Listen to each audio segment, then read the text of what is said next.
The relationship between US President Donald Trump and Russian President Vladimir Putin is anything but straightforward. Trump has faced criticism for appearing overly lenient toward Russia, a country often seen as a long-time US adversary, while simultaneously claiming to be the toughest American president on Russian policy. Over the years, his stance on Russia has swung between admiration and confrontation, making the Trump-Putin dynamic one of the most unpredictable in recent political history. So now the Trump-Putin meeting in Alaska comes amid the US president actively pushing for a peace deal in the Russia-Ukraine war. But what does the history of Trump and Putin's relationship actually look like, and what have the two said about each other?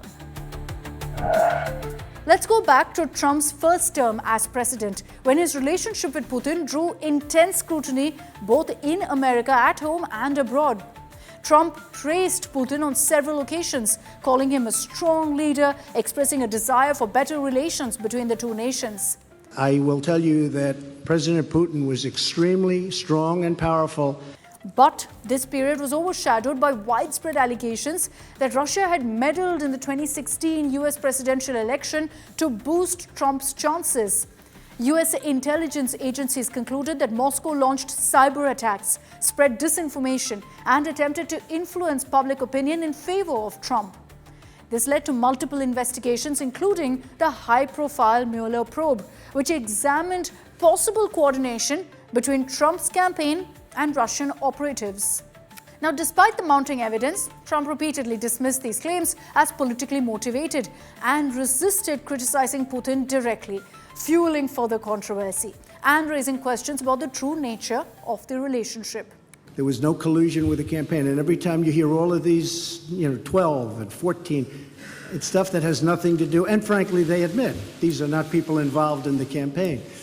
But to the average reader out there, they're saying, well, maybe that does. It doesn't. And even the people involved, some perhaps told mis-stories, although in one case the FBI said there was no lie. There was no lie.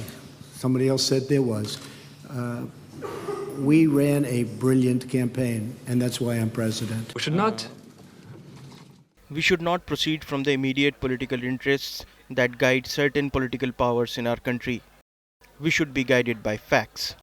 Could you name a single fact that would definitely prove the collusion? This is utter nonsense. So importantly, in the days before Russia invaded Ukraine in February 2022, when thousands of Russian troops were waiting at the border, Donald Trump could not have been clearer.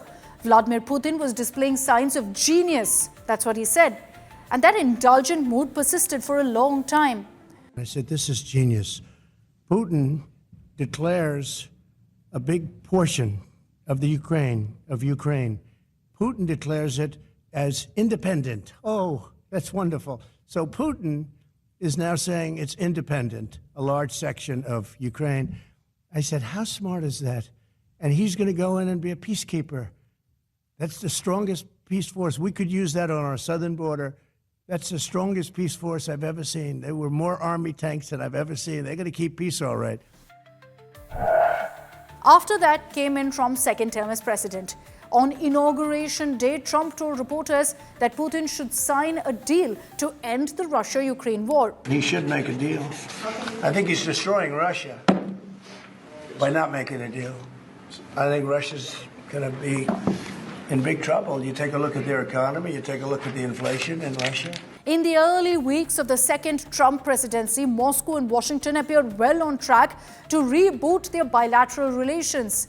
In a telephone call in February, soon after Donald Trump returned to the White House, the two presidents talked about visiting each other's countries. It felt like a Putin-Trump summit could happen any day. Later that month, in a meeting with Ukrainian President Zelensky, Trump reversed course, who's to blame for the Russia-Ukraine war, by suggesting that Ukraine is responsible for Russia's invasion of its country. A dictator without elections. Zelensky better move fast or he's not going to have a country left. Got to move fast because that war is going in the wrong direction. In the meantime, we're successfully negotiating an end to the war with Russia, something I'll admit that only Trump is going to be able to do in the Trump administration. We're going to be able to do it. Now, Trump's growing frustration with Kremlin currently stems from the fact that Vladimir Putin has been reluctant to stop the fighting.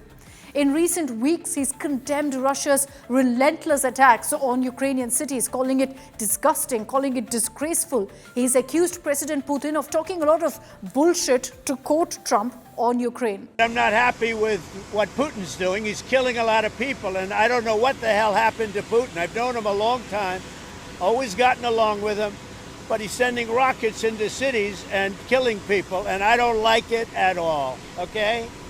We're in the middle of talking, and he's shooting rockets into Kiev and other cities. I don't like it at all. He's killing people, and something happened to this guy, and I don't like it. Now, Donald Trump sees himself as a great deal maker. And from the look of things, he hasn't given up trying to secure one with Vladimir Putin. And the jury is still out on whether he will be able to.